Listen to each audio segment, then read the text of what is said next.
This is Keyed In with Max and Brent, unlocking the minds of the industry's top real estate professionals. And now, here are your hosts, Max Rabin and Brent Jackson. Hey everybody, welcome to the podcast. This is the Keyed In podcast. I'm your host, Max Rabin. I'm also your host, Brent Jackson. So Brent, I think we have one listener. We just want to give a shout out to Joe Barlia from Compass. He reached out to us, and he's a newer agent, and he's been listening to our podcast, and he had some nice things to say to us. So we just wanted to say, hey, thank you for listening. We really appreciate that. And like I emailed him back and said, you know, all the great things that we're hearing from all these agents that we've been interviewing. We're taking notes too. We're learning so much about the inner workings of all these fantastic realtors and their teams, and just the information is fantastic. I'm just happy everyone comes on here and they want to open up and tell us all these things. It's kind of amazing. So we have more than one listener too, though. I just want to make that clear. There's more than one listener. Because you're the same boat, right? Like, you're walking down the street and you have agents. We'll see you and like, hey, great job on the podcast. When can I get on? Texting, calling, email, in our office, outside. So we do have more than one listener. I know. It was a joke. I just, we're humble. We're humble, yeah. Right? So let's introduce our guests. We have Robert Crawford and Tyler Jeffrey from Washington Fine Properties. And Robert and Tyler are proof that being just really nice works really well in this business. These are like the two of the nicest guys I've ever met in my life, and they do incredible business. Welcome to the show, guys. Thanks for having us. So we usually like to start off a little bit about where you guys are from, your origin story in real estate. So does one of you want to just tell us about you? Tell us where you're from and everything. Take it away, Robert. Sure. I was born in New York, but I was raised here in DC. And we're at in New York. White Plains, New York. Okay. Yeah. But my parents moved down here when I was 3, and I've been here ever since. It's been interesting watching the city change. I went to high school down on North Capitol Street, go Gonzaga, and I used to run to the Metro in 1989 to not get mugged after school, and now people spend $1 million to live 4 blocks away. So crazy. Yeah. And Gonzaga is a big sports school, right? Because our little guy, he's 8 playing tennis, and I've just started to look at like Gonzaga schools around the cathedral. Yeah. It was, no offense to my graduating class from 1991, we were not the strongest in sports. But yes, since then, and it's kind of a powerhouse. It has evolved for sure. Yeah. Brent, you went right to sports, and they already said they're not. Yeah, I know. I'm like, yes, I was the power forward in basketball, and but no, Gonzaga is a very well-known school in DC, and I've had lots of friends go to Gonzaga, so that's like hyper local right there. Yeah. It's interesting that we've had a lot of people on the show, and there seems to be a lot of people in DC that grew up in DC and they just stayed in DC and they became a real estate agent. Yeah. Like Max is homegrown and he's a real estate agent. Yeah. Lauren, a lot of people we've interviewed have just stayed close to home and become a real estate agent. Very successful at that. I had no intention of staying here in DC, and it just happened. I went to school outside of the area. I came back for a job opportunity and then went to grad school here.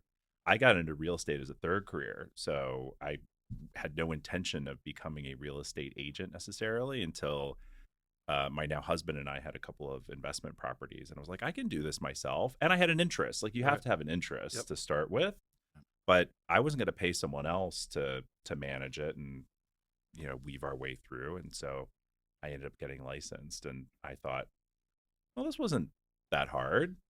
What were your first 2 careers?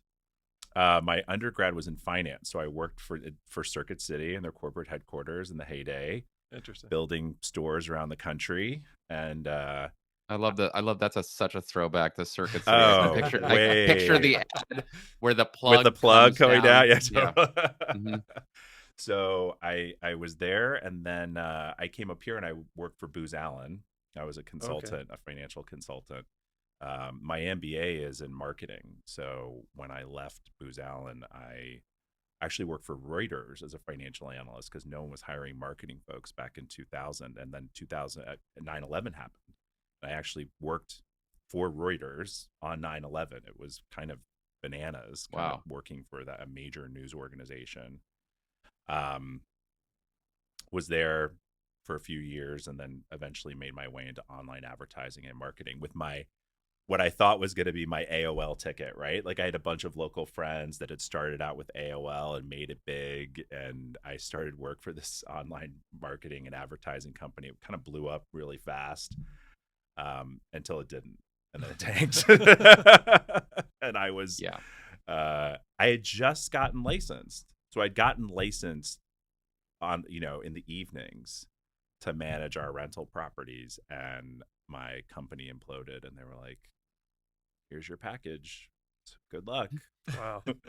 And I remember Mark, my husband, and I weren't married at the time, but I turned to him and I was like, maybe I should try real estate. Like maybe this is a sign. Like I should see if I can swing it. And it was the end of 2008, like the worst 2008, possible time to be getting into real estate. Although I tell people all the time, it was the best time to get in because that's right. You literally didn't know. You worked so hard to get every deal to the table. You didn't nothing fell onto your lap. Right. There was not an easy deal to be had. And all I did was sell 1-bedroom condos all day long. And it just fell into place. And you started working hard, and the people that didn't know how to work hard, just got out. Yes. And so we had similar career paths. I was in finance. I got my BSBA, then I got marketing. I got my MBA in marketing, and then I got in 2006 in the height of the market. And you could throw a dart on the wall, and everybody's selling something. Yeah. But to your point, 2008 comes, and it cleans out bad appraisers, lenders, agents, everybody, right? So only the strong survive, and here we are, 14, 15 years later. Yeah. So, Tyler, what about you? I was a drug dealer. No, I'm just kidding. No, so I grew up a military brat, so lived all over. Went to high school in Richmond, and then graduated. Went to South Carolina for college. After Gamecocks. That, it's like the only sports thing I'm going to give you right there. So they keep saying no sports. The Gamecocks. I just know the mascot, Gamecocks. Of course. No, so left South Carolina, came up here for a job in advertising, which was my major, and enjoyed it. Happened to specialize in real estate and corporate development. So actually, I got to know McWilliams Ballard, Mayhood, all those companies from helping their sales and marketing teams kind of on specific buildings. So I specifically worked on 555 Mass, the Jameson out in Alexandria, and Waterfront Tower, and all these different ones that were really cool sales teams. And I love sitting in those meetings, and I kind of got frustrated with advertising. It kind of felt like it had a glass ceiling and it didn't pay as well for as hard as you were working. And I was looking at these guys selling, and I was like, I actually like what they're doing. And so didn't lose my job, but my boyfriend, who would then become my husband, kind of looked at me and said, you should do it. Just give it a go. And if it doesn't work out, you can just move in with me. And at 6 months of dating somebody, you're like, that seems like a hairy situation, but but sure, why not? Because you're 25 and don't know anything, and you're like, yeah, this is great, I'll do it. So I ended up joining the team that Robert was on as a buyer's agent, and I truth be told, drove Robert crazy for a year. He could not stand me. Longer than and I was like the little brother he never wanted. And I was always asking him questions and how are you doing this? What are you doing? What are you working on? He was like, just go away. But I persisted, and eventually kind of worked my way in there as a trusted colleague and eventually a friend. And but really getting into real estate was kind of funny because my mom had been in real estate, my sister had been in real estate, my uncle had been in real estate, and it was also 2008. And I told them I was going to quit my job and get in, and everybody was like, what are you doing? Don't do that. This is a terrible idea. And I was like, no, I'll be fine. So I took out a credit card, having never had any debt, that had an $11,000 limit on it. And I was like, okay, I'm going to, put everything on here, car payments, mortgage, groceries, etc. And I'm going to totally apply myself. And if it gets to $11,000, I have to stop and get a different job. And The balance got to 9,200, and I had my first closing. And then within 3 months, paid it off. And then 3 months after that was actually like really saving and starting to do well. So it was kind of a huge leap of faith. And but I loved it. Like, and I am a real estate nerd. Like, I still to this day drive Robert crazy daily because I'll be like, let's do this and this and that. He's like, okay, one thing. Let's do one thing. Just slow down. But we have a lot of fun. We always joke that we're kind of a little yin and yang, and our clients who we work with, we always have a really fun time because they get multiple points of view, and it's really our angle, I think, in the market, and that they don't just get one perception. They kind of see the good and the bad. They kind of hear us banter sometimes, which is kind of funny, and then we always end up kind of like right where we should be, like the right number, the right strategy, the right house, and it's fun. But we're not like bouncing around laughing all day long. We really are like partners who work together, and sometimes have a great time, other times like debate it out, but it's fun. We do good. That's good. What Rob and myself are in the same boat, right? Because we're yin and yang, and you go in, and it's funny because we study the market. We have the same marketing ideas and whatnot, but as far as like pricing, we look at numbers differently, and you get to play out in real time in front of a client. Sometimes we're $200,000 apart, and the client's like, "Are you guys even on the same team? Like, you're looking at the same numbers?" But we're like, "This is good because you as a client, like, a buyer agent's going to look at numbers differently. The buyer's going to look at numbers differently. The appraiser is going to look at stuff differently. So you want different perspectives. To your point, when you're listing this, whether it's a $500,000 apartment or it's a $5 million house up in Cleveland Park." So. And I think so it shows. I just wanted to ask a question. So Robert, did you have like a team originally that Tyler came to work on, or were you on a different team when you first got started out? I was Mandy and David's first buyer's agent. So I worked on the Mandy and David team at Houndshell Real Estate. That is like a blast from the past. If you know this, you've been selling real estate for 15 years. Yes, way too long. And we used to, when I would call and make appointments, I'd be like, "Hi, it's Robert Crawford from Houndshell Real Estate," and they're like, "A what?" And I'm like, "Houndshell." They're like, "Do you spell that?" And I'm like, H as in hound. I mean, it was just. I'm a real estate agent. I'm coming to show your property. So I started there, and then Tyler joined like just about a year later. And I remember, I have to tell this story. So David and Mandy said, "We're thinking about bringing in another buyer's agent. Would you mind talking to him and seeing if he would be a good fit?" And I was like, "Sure, I'm happy to." So in bounces Tyler, and we have a very good discussion. And he like leans in and he's like, "I just have to be completely honest with you though. I have to make $50,000 to make this work." And I started laughing in his face because I had been doing it for just about a year, and I knew how much and I've been lucky to be successful. So I literally was just laughing in his face, and I was like, "I just want to make sure I'm hearing you clearly. $50,000. And he was like, "Yes, $50,000. I was like, "Got it. I will remember that. I'll make sure that we are like working on your goal, on your 50 grand. You got it." And that's not to say, I mean, it was an ambitious goal for a 25-year-old at the time. And Tyler and I are 10 years apart in age. So I am definitely like the older brother that he didn't know. I think Tyler can fully appreciate how endearing and sweet that story sounds now too. It's just like, okay, Tyler. But it's a good news. I mean, I made $50,000 last year, so it worked. I did good. I mean, it's still my annual salary. Totally. You finally got there every year. Yeah, we've been consistent.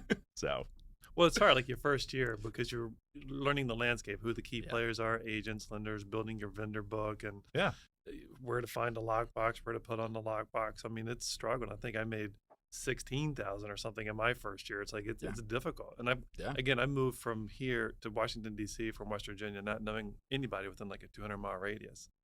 Right, but it helps, and it sounds like you both have supporting cast at home, which is very beneficial. That was a huge help. And one thing that we both tell people is the key to our success was starting on a team. I mean, that was. I applaud any agent that kind of starts off on his or her own and really makes it, because that is incredibly difficult. I mean, I don't think we would have gotten through the market the way that we did when we first started without having the support of the team, and of course having supporting, spouses in the back end really helps, because it's not free, right? You can't just jump in and be like, money's going to start pouring in and I don't have any expenses. Like, no one wants to pay for your crap to to put you on a pedestal and make you shine. So so now, I mean, you guys, you were with Mandy and David, they've gone through some places. When did you guys decide, hey, you want to go off? Because you guys are with a really good firm right now. You have a great book of business. So kind of tell us that origin story. So I left the team first and went to Beasley, which you had Jim Bell on. Yes. And so I left the team first because just the team was starting to grow, and the way that the business was developing, it just really felt like the right time to kind of step out. And I actually sat down with Jim and Trent, and I'll never forget, it was the best advice I ever got. So any agents who are kind of on the fence about hiring an assistant, like, listen up, because Trent took a napkin, flipped it over at a restaurant, and was like, how much do you think it costs to have an assistant? Wrote it out. He said, okay, how many deals that cost you? And it ended up being like 4 deals. And he said, okay, so bring the assistant. I can guarantee you'll get 4 more deals a year working here. And think about that 30% of time you're going to open up to sell more houses. Like, let's do it. And it was kind of a leap of faith, but I did it, went over to Beasley, and totally, we kind of hit the ground running. And it was a great time in the market. We were a great, she was great support. But all the while, pinging Robert on the sideline, being like, when are you going to leave? What are you going to do? What's going to happen? And really kind of like staying annoyingly persistent on him. And finally he caved. Well, we had, again, I think the 10-year age difference also. Like, I had a toddler at the time, and then we adopted a second baby. We have to stop. Sorry. Whose phone is that? Okay. Great news. It is the call we were waiting for. So it was our emergency. So this is all working out great. Yeah. Nothing like showing up to a house at 9 a.m. to wind water going through the ceiling. You're like, oh my God. No, that's like a real emergency. It's real. No, it's legit. It's legit. But it's going to be great. We've all been there. And I mean, these are the things that make you great at what you do, when you can call the client and be like, troubleshoot. So your morning's not going to be great, but we're going to fix it. Exactly.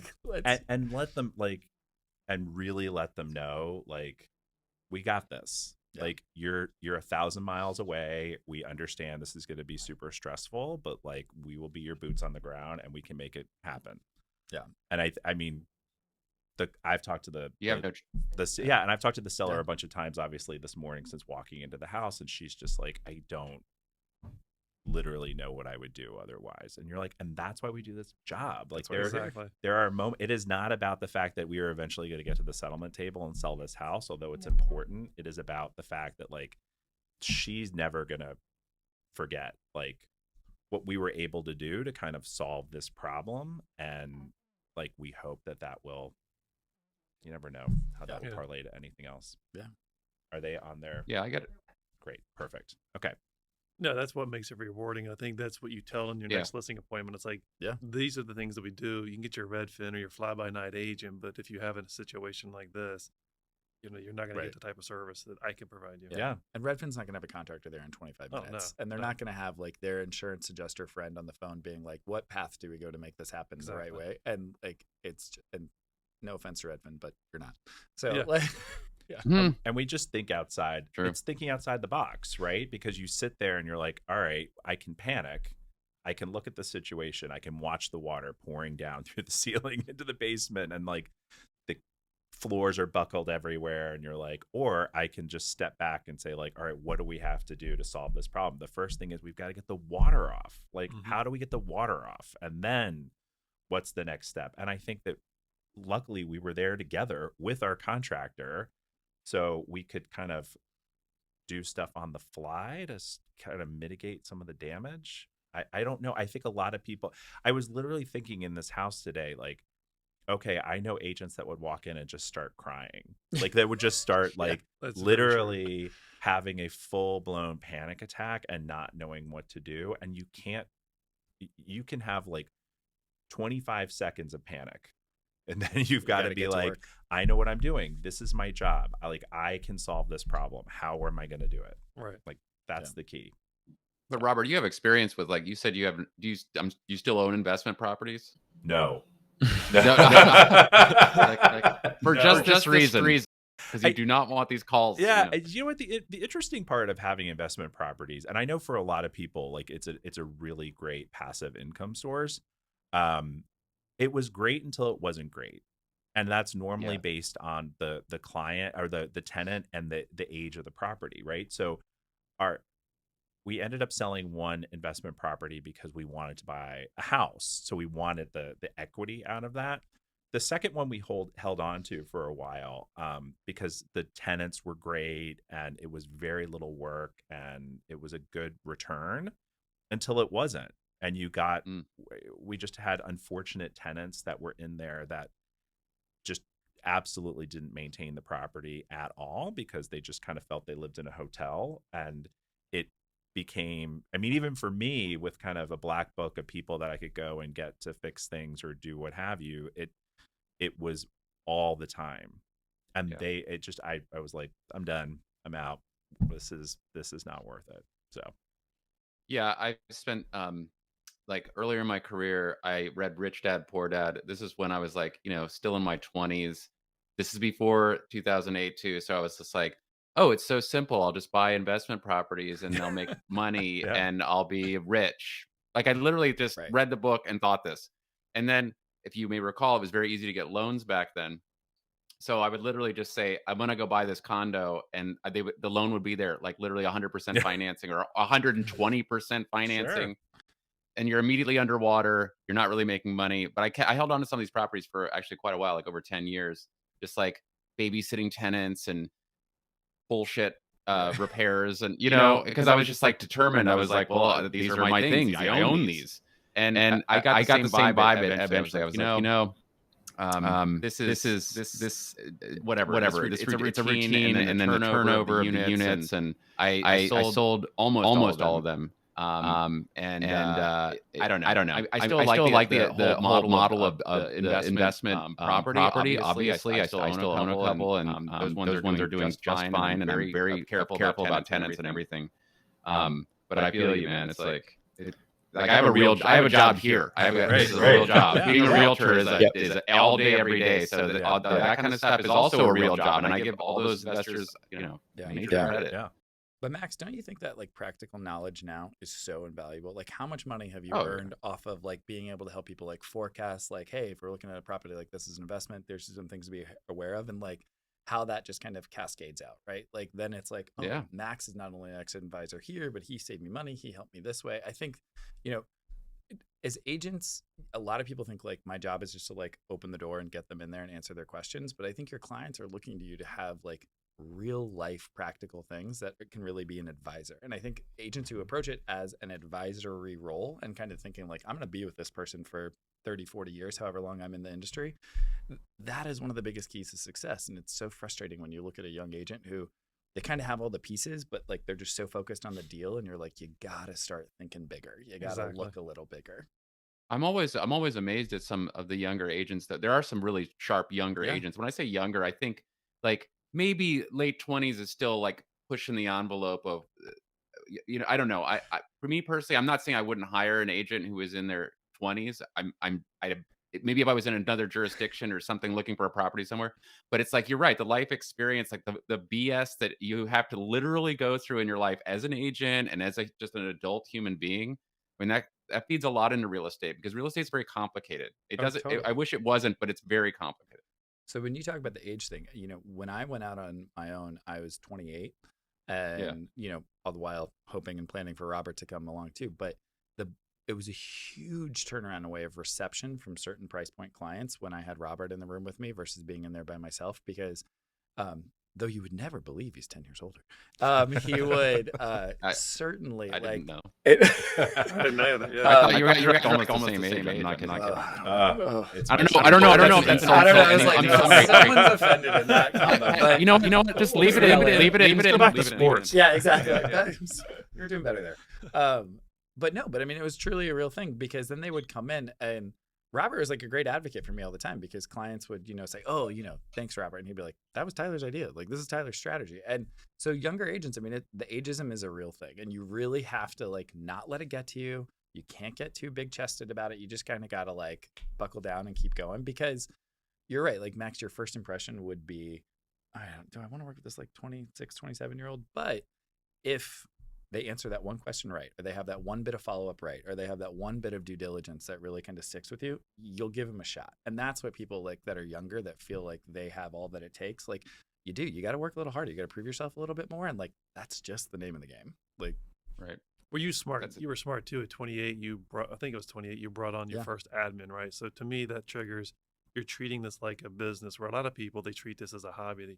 And it doesn't matter what age, if you're 28 or if you're 58, you get your commission check and then you go away for a couple of weeks. But having a staff, you're forced to work every single day, all day, every day to pay your payroll. Well, and I think if there's one piece of advice that I would give an agent who is starting out that is critically important, is there's so many waves in this job of good times, bad times, and kind of oscillating in between.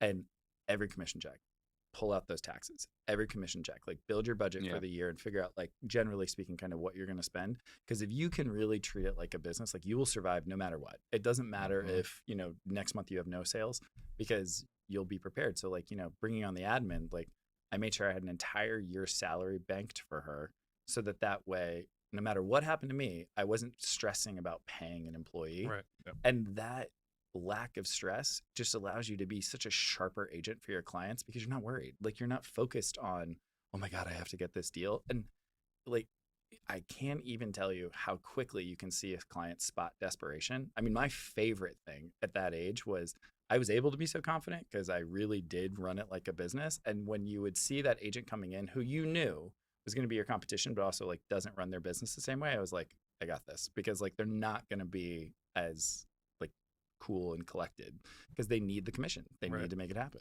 Yeah. No, that's very wise. That's in our situation, we're very similar, right? So probably about 5 years ago, we switched. Instead of cashing in like all the commission checks or holding back 20%, Rob and I switched to where we're on a salary now. So we get X amount of dollars every single month on the first. And then whether it's quarterly or annually, if we have, a bulk of money in the end, we can be like, all right, here's a bonus for having a great year. Yeah. But at least we do that. That was a big, going salaried. It works so much better. Mm-hmm. But that rainy day fund, I mean, when the pandemic first started, when we stopped working, I mean, our whole staff, we made a very conscientious decision that we were going to ride out the closings that we had going. But outside of that, we were going to kind of wait to make sure we understood what was happening in the world around us. But we let every one of our employees know, not that we have a whole staff, a big staff, but we let them know, like, you all are fine. You're going to get paid no matter what. And like, that was a great feeling as a business owner to be able to say, but also it created loyalty amongst the folks that work with us, because they knew like they were going to be able to pay their bills. And we eventually got right back on the horse, but it was I felt, you feel badly for people in this industry who are your friends that just don't have that luxury. And we've always said you've got to pay yourself first, and that doesn't mean literally pay yourself. You've got to be like saving, investing, doing whatever you need to do, because there comes a time, like, we're not going to be selling. I am not going to be selling real estate when I'm 82 years old. Like, you're not going to see me coming in with my walker being like, look at the high ceilings. And, and that is a nice feeling to be able to say, like, I will be able to retire someday. And that is awesome. Yeah. I'm going to die with a pen in the hand. Yeah. Tyler's 1,000% could have a heart attack in a house, and they're just going to take him out feet first. That's it. Gotta get this deal done. Yep. Exactly. Yep. So you guys, so you came together after pulling and tugging for some time. Yep. Tell us how you started over at Washington Fine Properties, the makeup of your team now, and like kind of what your secret sauce is and what you guys are doing. I don't know what the secret sauce is necessarily, other than like, I appreciated the earlier comment that we're nice guys, and we try to be very transparent in an industry where everyone holds their cards very, very tightly. I think, we ended up at Washington Fine Properties after being at Beasley for a year because we knew we wanted to take our business to the next level, and we didn't quite see that happening where we were at that time. I think that as real estate agents in general, like when you have this much experience just in terms of length of time, you can kind of hang your hat wherever you want, right? You can make any brokerage work the way that you need it to for your business. I think that for Tyler and I, though, like we say this all the time, we're wolves in Boy Scout outfits. Like on the outside, everyone's like, look at those Boy Scouts like coming in the front door, but like we will cut someone if we need to for our clients. And we say all the time, like we will do anything for our clients as long as it's legal, right? Like there's nothing is beneath us. Like Tyler has seen me on my hands and knees, like scrubbing floors, planting flowers, whatever we need to do for our listings.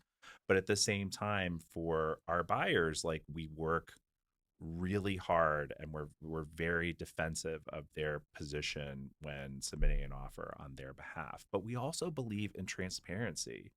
I don't think that we would be as successful as we are if we had not worked with other agents the way that we do. I'm still amazed even today how people will just say, if you ask even a generic question about a listing or a property they have under contract or a recent sale, and they're like, yeah, I'll let you know about that in about 60 days or whatever. I'm like, right. Why? What? I mean, what are you holding on to? Like, you got the deal. Like, this is happening. You're live. I'm just trying to help my client, like, be successful in the future. And we really kind of work by the golden rule, like do unto others as you would like to be done to you. And we hope that it comes back to us, and it does. Yeah, it does a lot. But I think to your question about how did we end up at Washington Fine Properties, right? Like what led us out of Beasley? It was, we had a growing book of business and we loved our colleagues at Beasley. And we just really kind of thought about like, where do we want to be?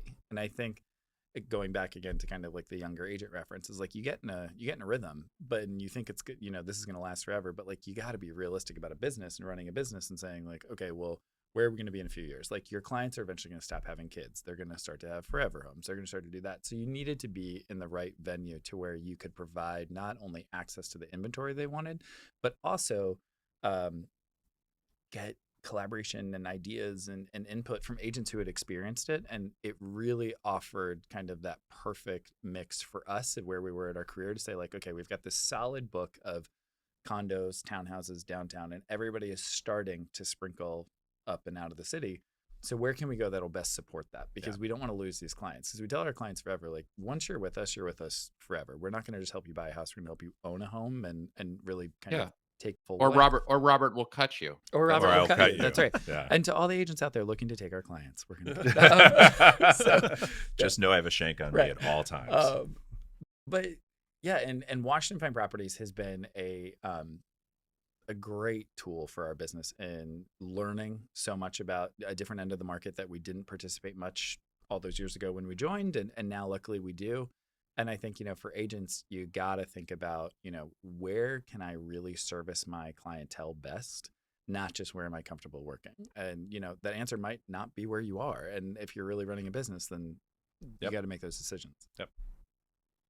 Yeah, absolutely.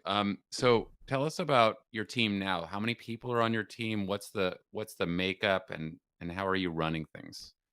So we've got 6 people on the team. 7.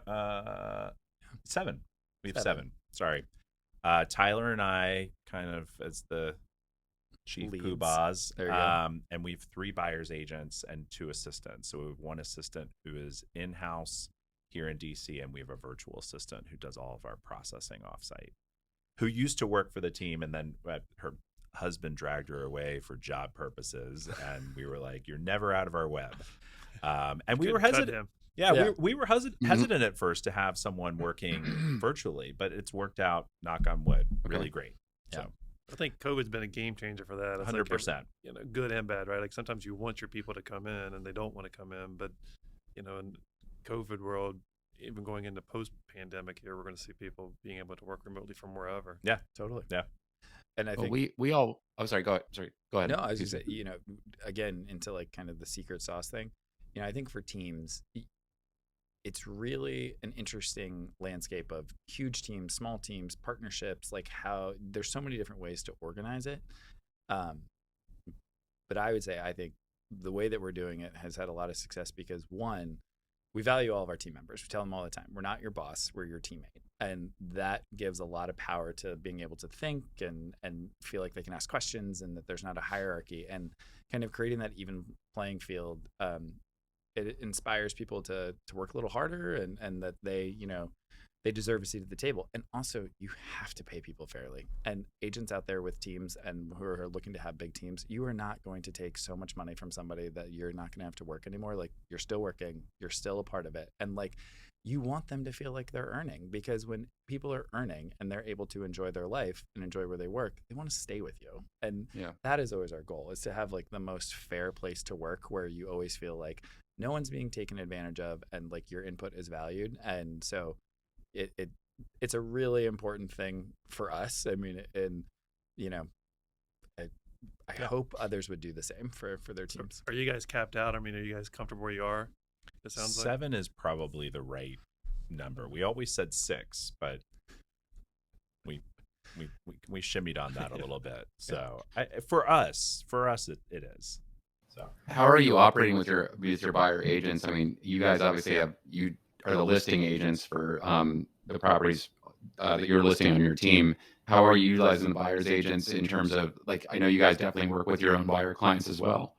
Excuse me. So are these buyer agents, are you helping them get new leads, or are they bringing in leads on their own? Tell us a little bit about how you're coaching them along and bringing them along. It's all of the above. Yeah. So, I mean, I think that the best way to help them be successful is, I mean, you've got to help their pipeline remain as full as possible. So some of the leads are from us, but we also work really diligently to make sure they understand, like, well, how do you build your pipeline on your own? You're not always going to want to be taking our leads. You want, like, as soon as you've established yourself in the industry, you've got to be working on how you're bringing in your own business. So we work, pretty consistently in making sure that we're helping them have a hybrid of it all. But what we don't want to have happen is all of a sudden someone's like, I've got no one in my car. Like, I don't want to be here anymore because this isn't really working out for us. So the best piece of advice we ever got when it comes to hiring agents is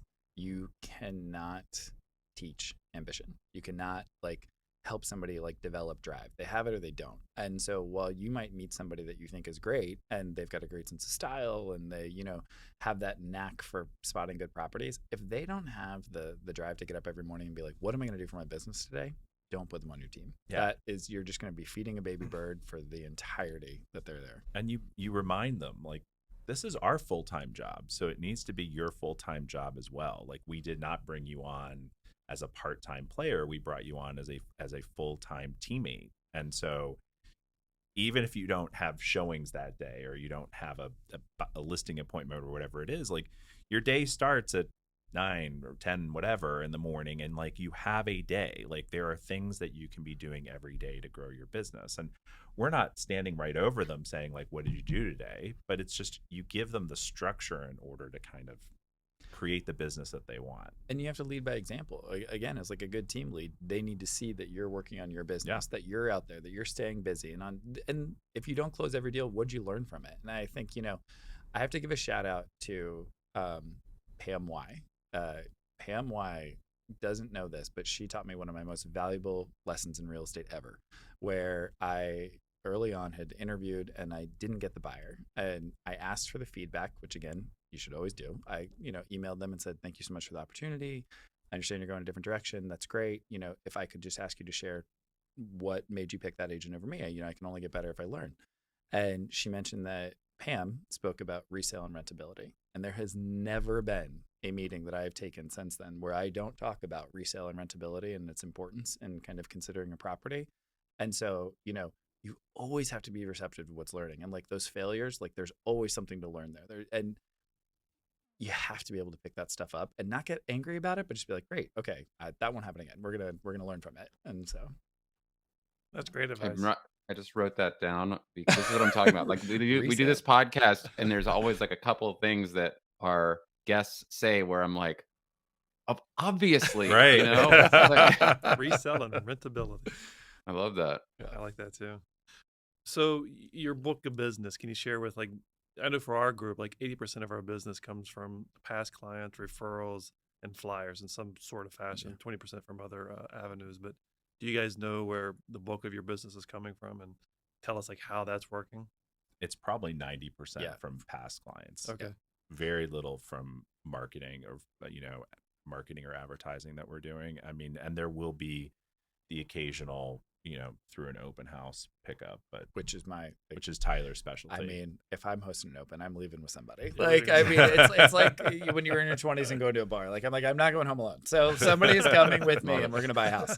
So no, but yeah, it's almost all referral. Yeah. And I will say, we were very fortunate from the jump in that both of our now husbands worked at law firms, and they were young, and so we got to get in front of a lot of kind of associates and people that were young partners and kind of on the rise.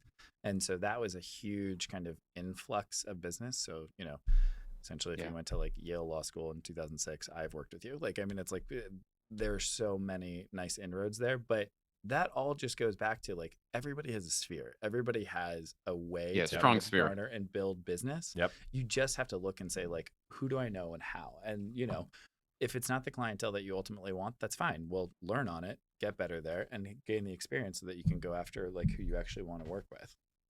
Yeah, there's a lot of agents that they're looking at this business, or they might be newer to the business, no matter what age they're coming into it, and they're like, now how am I going to go about like finding people and doing this? Mm-hmm. And we all have our own connections, and it's the best place to start. Sometimes we don't have the strongest connections, like financially, but like, I mean, I can totally tell from just intuitively, I can tell that you guys do a lot of business from personal referral, just because I don't know what it is. It's just like your demeanor, and I don't see it. Like I look at advertising and social media marketing constantly. I don't see you guys like just blasting away. No. So yeah, it's not. And you're still doing incredible. Like you're upper echelon business in this city. So I know it's like a tight group.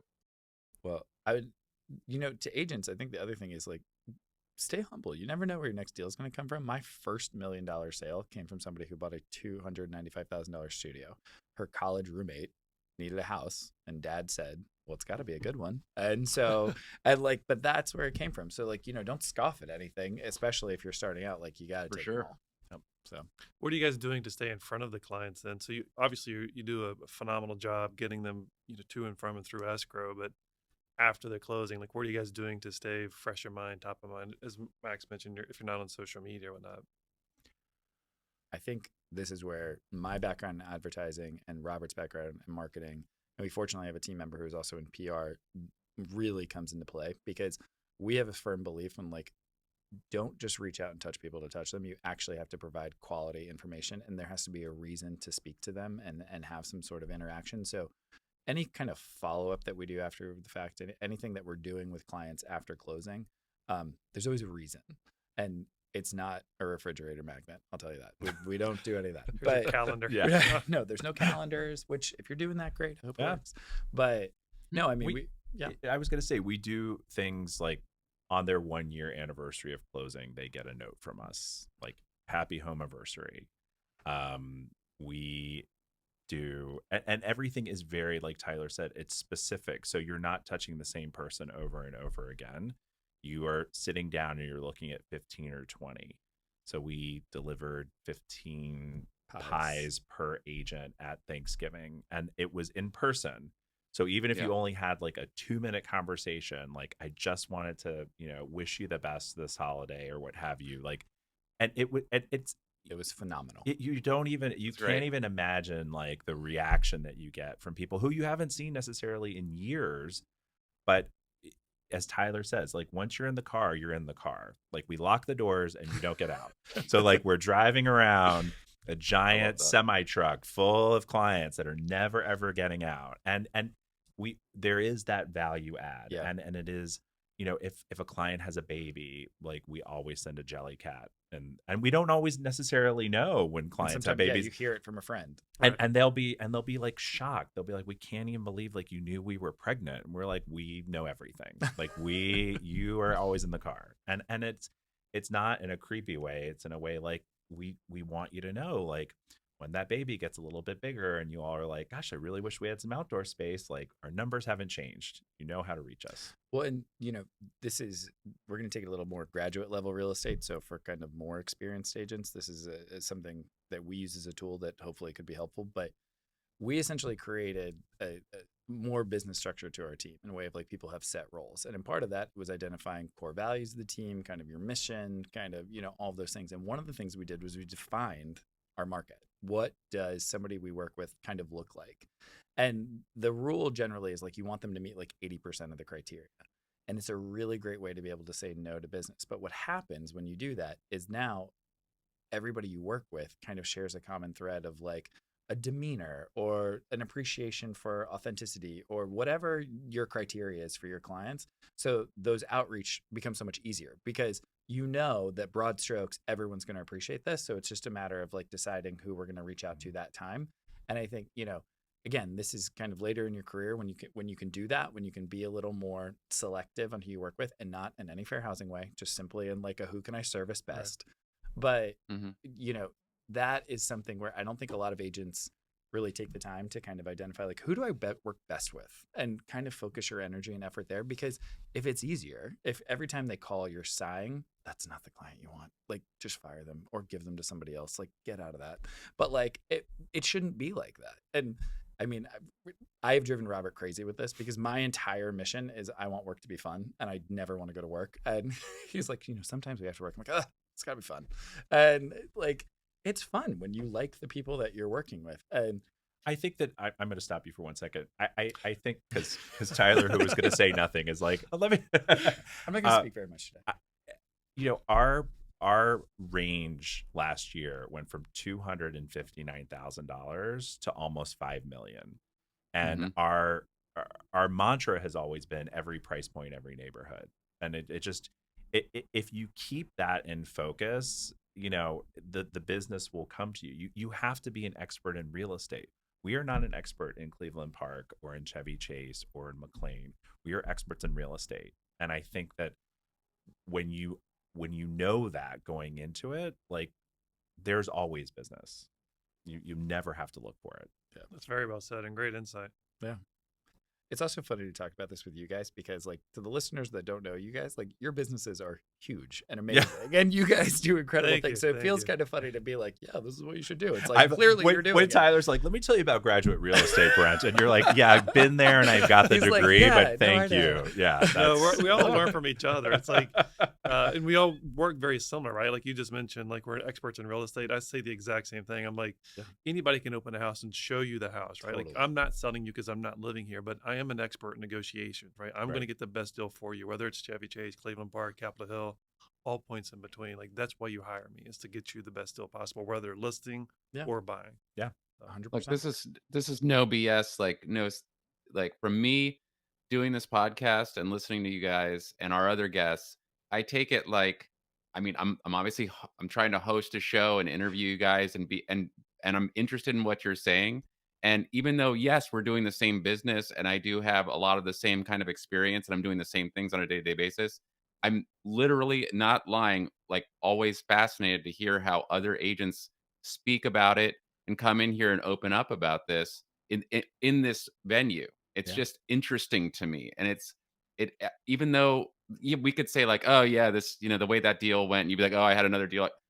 It's not like that. It's more, I don't know. It's just getting the information out there and talking about what it's really like to do this and sharing all of that. And that's what this is all about.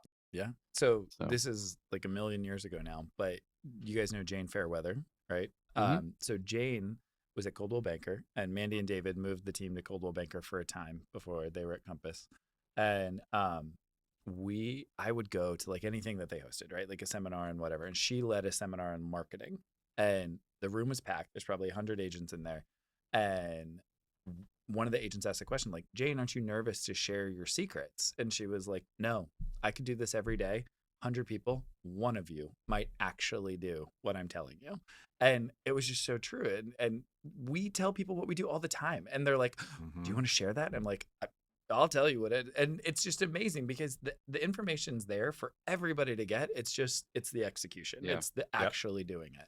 Yeah, the best compliment you can be paid is for someone to copy you. And we're Right. the same. It's Yeah. like, 100%. take our flyer, take our book Yeah, of business, go for take it. whatever you need. 100%. Yeah. Yep. And there's so much business out there for everybody. Like when people Absolutely. get really crazy about it, I'm like, calm down. Like there is someone for everyone. Yes. You'll be fine. Well, I really thank you guys for coming on, and looks like we're running towards the end of our time, and so this is when we usually go to our rapid fire questions, just Oh, really straightforward okay. stuff.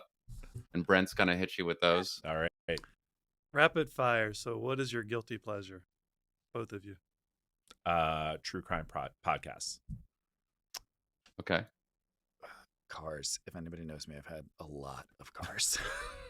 Car. What are you driving Cool. now? A Range What do you Rover. drive? Range Rover? Okay. Yeah. Awesome. Yeah, actually, you know what? I saw Tyler the other day with the Range Rover, and it's like there's different Range Rovers, obviously. it's not my There's the kind of first. Range Rover. Yeah, there's kind of the Range Rovers you walk up to, you're like, oh, that's like a Range Rover, I've seen that. And they're the kind where you walk up. I walked up to your window to say hi to you, and like the interior, there was just something a little more special going on in there. Like, did you buy every single option that Range Rover has? I don't know. I'm like a horse trader with cars, you guys. Like I can't even tell you the number of cars where I've actually earned more from selling them than when I bought them. Like, This Range Rover he's driving was his third car last year. Just last year. Damn. So Yep. it's he a goes in guilty to pleasure. get a new tire, and he's like, "Well, I've got a new Oh, car. yeah. I don't know how that Just happened. It's just easier. Yeah, it is. That's It's more awesome. fun than buying a tire. Yes, very much. True. Favorite TV show? Ooh, Schitt's Creek. Fantastic. Did you not read these I questions did not ahead read of these time? questions ahead of time. I should have been prepared. They're in bold. I know. I'll totally out myself. I love Real Housewives of Beverly yeah. Hills. Those ladies are crazy and they have so much money that you're just like, my God, what is this lifestyle? I love it. That Curiously. crosses over to guilty pleasure, I think. Yeah. I'm going to out myself here. You too? Real Housewives of Well, Beverly not Hills? that. I'm No just way. like- because I just started watching episode 1. I saw it on Instagram and I read an article in New York Times, but it's like the real tape of Pamela and Tommy, Oh, like the nice. sex tape. Oh. So it's on Hulu. So your guilty pleasure is sex tape? Good for No. you. I like it. Be honest. Get out there. Yeah, next question. Favorite restaurant? Sweet Agave in MacArthur Boulevard. It is a hole-in-the-wall Mexican restaurant. If you've never been, you're welcome. This will ruin every other restaurant for you. It is so good. This Definitely was one checking I it out. was not prepared for. I don't know. I don't have a. No go-to restaurant? Yeah. we Taking your just- clients or whining and dining? What about the kids? What's their favorite restaurant? Any place that serves steak. Really? Oh yeah, my kids are like, they haven't seen a cow that they didn't like. Mine, unfortunately, is Millie's, and it's a real not point of pride for me that when your 5-year-old is like, "Can we go to Millie's?" and you're like, "Oh man, you were spoiled. I'm failing." So yeah, no, and I'm like McDonald's. They're like, "No, Millie's," and I'm like, "Darn it." Chick-fil-A. Yeah, Super Bowl weekend is this weekend. This will be aired after, but sports again. we know Here you he love goes. sports. But are you more excited about the football or the halftime show? Are you going to totally turn it off and watch Real Housewives? I'm You excited. even know he's performing. I know, right? Yeah. I know. Uh, I'm excited about the food. I love to cook, and growing up, Super Bowl was actually, I'm youngest of 5, so it was always kind of a fun day. So I will make a ton of food for like friends and family to come over. And Robert's looking at me because he's like, "Why have I never been invited?" And I'm like, "You're No, welcome." I to mean, go." sports. that I will say that's like one thing about our partnership is that although we are friends and business partners, like we've never been like so deep into each other's pockets that like it's been unhealthy. I have always maintained a very healthy wall where Tyler's like, "Let's take that wall down. Let's go on vacation He's like, together." I'm "No, like, that no, sounds no, terrible. we're not We doing should that. not No." do that. I'm like, "All right." In terms of the Super Bowl, I will watch it. I'll watch it. Yeah. I don't know who's performing. I guess but you I'm can sure throw it'll in the be great. commercials too, right? You Yeah. have the game, the commercials, Yeah, or halftime commercials. show. I hope the game is good. My family is a big football family. They would be very into it. I enjoy watching it. I know who's playing in it. Right. This is true. Didn't the Buffalo Bills have like some big thing last So year? my And husband is from Buffalo. We are big Buffalo Bills fans, and so we do watch them. And we had a big party last year when they were in the championship game, and when they lost, he was basically like, "Well, it was my fault because we had a party and we brought in all this food from Buffalo, and so we could never." You're setting do that." yourself up. Yeah, we're setting ourselves up for failure. But it was hilarious because he came into the office the next day, like totally tired. He was like, "Oh, I was watching the game." Oh my I was God, like, it was "Who are what you? gets- What is happening here?" That's awesome. Early on here in 2022, do you guys have any predictions for the market for the rest of this calendar year? I think you have to step back and say it's not going to be 2021. I think so many people went in and it's like, we're just going to ride this amazing wave that's going to be incredible. And it is going to be such a different year because people are struggling from an inventory perspective. And it's just, and you have to be okay with that. You've got to go in and help assure your clients that it's not going to be the end of the world, and remind them that, you know, a 3.5% interest rate is still historically low. Yes, it's not the 2.75 that you were quoted in October, but you're going to be okay. Like, it's going to be fine. And I think it's just keep your head down and keep working. Like, I mean, if you do the right stuff, if you work the right way, even if the market's not as robust as it was last year, you're going to find success. Your clients are still going to rely on you. And like, you know, there's like I just feel like you're the pilot, you're the captain, right? So like, if you start screaming and being like, we're going to die, like, you know, everyone's going to freak out. But if you just stay calm and keep working, you'll be fine. Don't worry. Thank you, guys. I admire both your book of business. We've done many deals together. They've always been smooth and seamless. I still get calls on the house up in Cleveland Park. So do I. All the time. That's a fun one. Actually, I got Bright on the phone this morning asking about it. So, but thank you guys. It's been an amazing ride. Thank you guys. As a token of our appreciation, we do a donation in your behalf to the charity of your choice. If you guys want to let us know what charity is most important to you guys. I think Tyler can let you know right now. Yeah. I would say it's called Together We Rise, and it is for foster kids. It helps them get, it's a sad truth that most foster children move their things from house to house in trash bags, and it gives them actual bags. It gives them things that they can be proud of and carry with them. And Robert and I both have 2 adoptive kids, and it's incredibly sad to think that, you know, in any world they might have ended up in that system. And so for kids in that system, we want to do what we can to make it a little brighter. Great cause. That's great. Yeah. Hey, mad respect, guys, and thanks for joining us. Thanks for Thank having you us. guys. We This was appreciate fun. it. Yeah. Yep. Thanks for listening to Keyed In with your hosts, Max and Brent, unlocking the minds of the industry's top real estate professionals. For more information on selling your home, find us online at KeyedInPodcast.com. Remember to subscribe to Keyed In on Apple Podcasts or wherever you like to listen to podcasts. Follow us on Instagram at Keyed In Podcast, at Rabin Max, and at Brent E. Jackson. And follow Max on TikTok at MaxwellRabin_properties.